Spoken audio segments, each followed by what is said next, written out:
ഇപ്പം ഞാനിവിടെ വന്നത് ഞാനിപ്പോൾ ആലത്തൂരാണ്. ആലത്തൂർ ഇലക്ഷൻ കമ്മിറ്റി ഇവിടെ ഓഫീസിൻ്റെ ഉദ്ഘാടനം അനുബന്ധിച്ചാണ് ഞാൻ വന്നത്. ഞാൻ ഇവിടെ വന്നപ്പോൾ കണ്ട കാഴ്ച ഒരു മഹാസമുദ്രം തന്നെ ഇവിടെ ഉണ്ട്. ജനം നിങ്ങൾക്ക് കാണാം. ഇത്രയധികം ഒരു ആലത്തൂർ പോലെയുള്ള അധികം ഡെവലപ്ഡ് അല്ലാത്ത ഒരു ടൗണിൽ ബി ജെ പിയുടെ ഒരു ഇലക്ഷൻ ഓഫീസിൻ്റെ ഇനോഗ്രേഷൻ ഇത്രയും ജനങ്ങൾ ഇവിടെ ഈ ബി ജെ പി പ്രവർത്തകർ മാത്രമല്ല.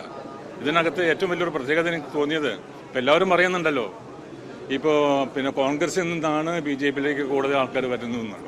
എൻ്റെ പിന്നിൽ നിൽക്കുന്ന ഇവരൊക്കെ നിങ്ങൾ നോക്കിയാൽ മതി. ഇതെല്ലാം CPM-ൻ്റെ ലോക്കൽ കമ്മിറ്റി നേതാവ് അടക്കമുള്ള ഒരുപാട് ഇവൻ DYFA വരെ കാണും.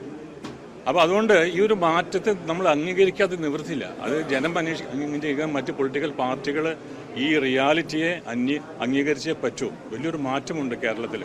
പഴയ കേരളമല്ല ഇപ്പോൾ, പഴയ BJP അല്ല ഇപ്പോൾ. ഒരുപാട് മാറ്റങ്ങളുണ്ട്. എനിക്ക് തോന്നുന്നു സുരേഷ് ഗോപിയും ജയിക്കും, ഇവിടെയുള്ള കാൻഡിഡേറ്റും ജയിക്കും. അങ്ങനെ വലിയൊരു മാറ്റം ഇവിടെയുണ്ട്. കാരണം ഇപ്പോൾ നേരത്തെ പറഞ്ഞ പോലെ തന്നെ ഒരു അമ്മ ചോദിച്ചു എന്ന് പറഞ്ഞല്ലോ, ഈ പത്മജയ്ക്ക് വരാമെന്നുണ്ടെങ്കിൽ എന്തുകൊണ്ട് ഞങ്ങൾക്ക് വന്നുകൂടാ?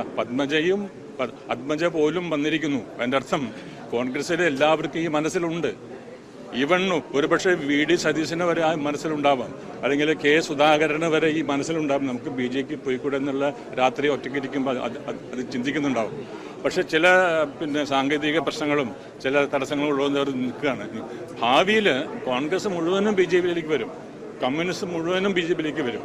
ഇതാണ് എൻ്റെ കഴിഞ്ഞ 20 വർഷത്തെ ആക്റ്റീവ് പോളിറ്റിക്സ് പറ്റി സ്റ്റഡി ചെയ്തിട്ടുള്ളതും ജനങ്ങളുടെ പൾസ് മനസ്സിലാക്കിയിട്ടുള്ളതുകൊണ്ടും എൻ്റെ വിശ്വാസം അതാണ്.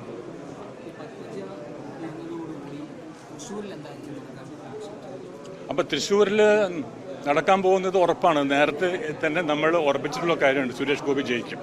അവിടെ പത്മജ പോയാലും നമ്മുടെ K മുരളീധരൻ വന്നാലും ഒരു പ്രശ്നമില്ല. പത്മജ പോയത് കൊണ്ട് BJPക്ക് അഡ്വാൻറ്റേജാണ്.